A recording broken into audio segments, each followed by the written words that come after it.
Lagi rame kan Dokter Gladys sama SS yang melapor ke DPR RI untuk meminta mencabut STR dari dokter detektif.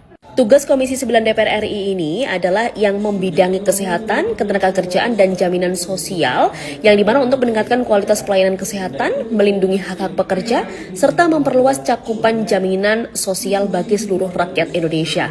Ingat, itu tugas utama Komisi 9 DPR RI. Jadi buat Dokter Gladys sama SS, kalau ingin mencabut dengan adanya STR yang dimiliki dokter detektif, ya bukan di DPR RI, Ibu, untuk pengaduannya, tapi di penegak hukum. Dan bisa langsung saja datang ke IDI atau Ikatan Dokter Indonesia, mintanya ke sana. Karena memang kan si dua owner ini tidak terima karena katanya merugikan customernya yang sudah memakai skincare-nya karena dilabeli overclaim sama Doktif ini kan. Seharusnya Anda sebagai owner yang memang memproduksi sebuah produk yang udah dipikirkan secara matang-matang, tapi pada saat meluncurkannya ke masyarakat overclaim atau tidak sesuai klaimnya dengan yang dituliskan, yang salah adalah ya pabrik Anda waktu bekerja sama itu di mana. Jadi logikanya kalian sebagai owner ya emosinya ke pabriknya anjay. Apalagi kalau misalkan ada orang yang masalah wajahnya adalah berjerawat dan sensitif. Ya rugi dong kalau pakai skincare overclaim.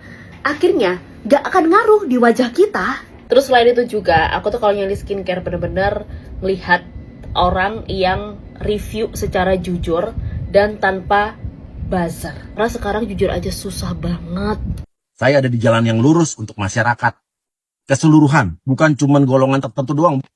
Kalau gitu coba dibantu follow up dong Mas Kuy. Soalnya laporan konsumen yang diwakilin sama advokat Bapak Gatot Hadi lewat BPKN, sampai sekarang belum juga tuh ada pertemuan sama rapat Komisi DPR 9. Ini yang jadi penghambat BPKN-nya atau DPR-nya yang nggak mau respon permintaan dari Pak Gatot Hadi itu. Dari akhir tahun loh mereka ngajuin sampai hari ini tuh belum ada juga. Hasilnya nggak ada respon sama sekali. Tapi giliran sekumpulan grup sirkus datang ngajuin permintaan buat rapat ke anggota DPR, cepet banget. Belum juga sebulan kayaknya tuh langsung aja mereka dipanggil, di-approve permintaannya. Coba dong Mas Kuy dibantu dong follow up-nya ke administrasi DPR atau enggak ke BPKN-nya. Kan ini jadinya gue sebagai masyarakat awam ngeliatnya tuh kayak ada keberpihakan gitu loh. Dimana yang viral, bos-bos gede, bos-bos skincare, sama masyarakat-masyarakat yang korban dari skincare itu, apa bener? No viral, no urus, kan katanya Mas Kuy ada di jalan yang lurus, bukan untuk golongan tertentu. Ya, dibantu ya Mas Kuy masyarakatnya. Karena netizen ini kan juga banyak orang yang kurang mampu, gitu loh.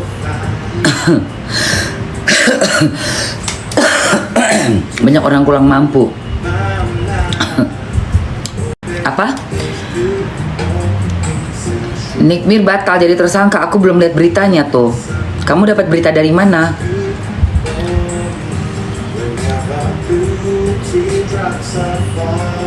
Kurang bernalar juga, betul.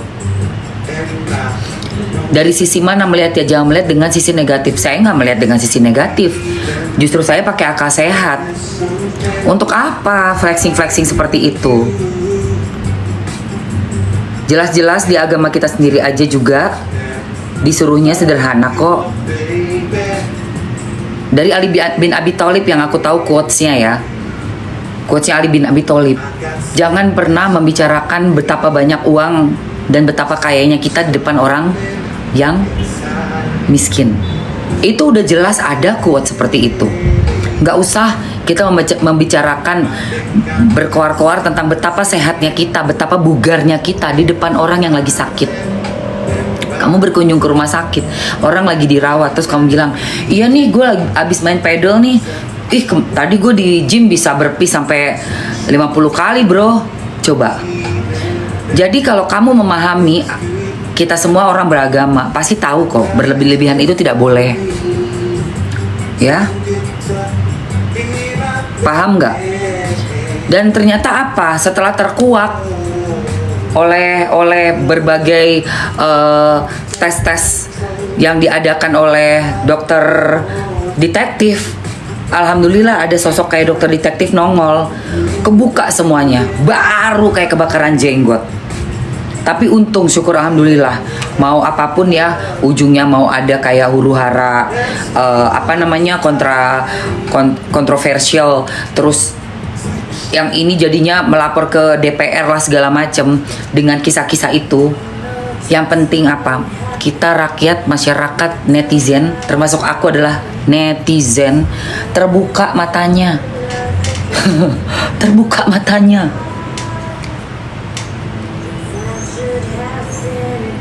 Terbuka banget matanya. Alhamdulillah loh, guys.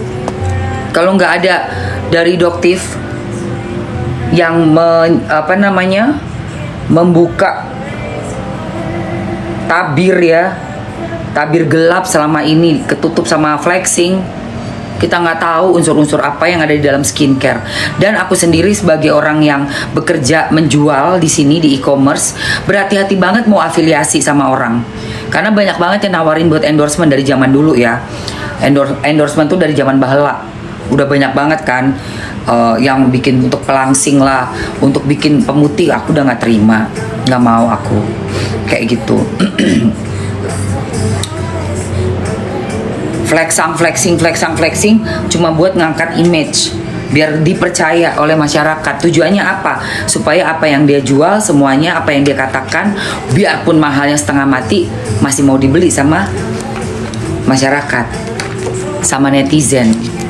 Ujung-ujung yang rugi siapa? Ya masyarakat juga, kita juga, netizen juga. Gitu loh guys. Itu ya. Makanya kita sebagai konsumen lebih berhati-hati lagi. Berhati-hati lagi, dicek aja bener nggak sih yang dijual ini, overprice nggak, overclaim nggak. Jangan percaya sama tampilan-tampilan mewah lah guys. Ngelawannya gila-gilaan, soalnya ini masalah menyangkut adalah apa? Kebutuhan untuk flexingnya harus dipenuhi dengan uang yang banyak. Uangnya nggak tanggung-tanggung loh guys. Dari pembelian oleh netizen yang menonton acara live-nya aja tuh puluhan sampai ratusan miliar per bulan dengan modal sangat sedikit. Modalnya dikit banget, dijualnya bisa sampai mendekati jutaan, bahkan ada yang lebih dari 1 juta. Ih sedih banget, sakit banget sih. Sakit sih itu sih gue juga udah pernah beli, soalnya sakit banget rasanya hati gue, sedih banget gue. Ada satu orang yang bilang, lu ini siapa sih? Gue bukan siapa-siapa, gue juga netizen, tapi gue punya hak untuk ngomong, dan gak ada satu orang pun bisa ngentiin gue ngomong, bisa ngatur gue.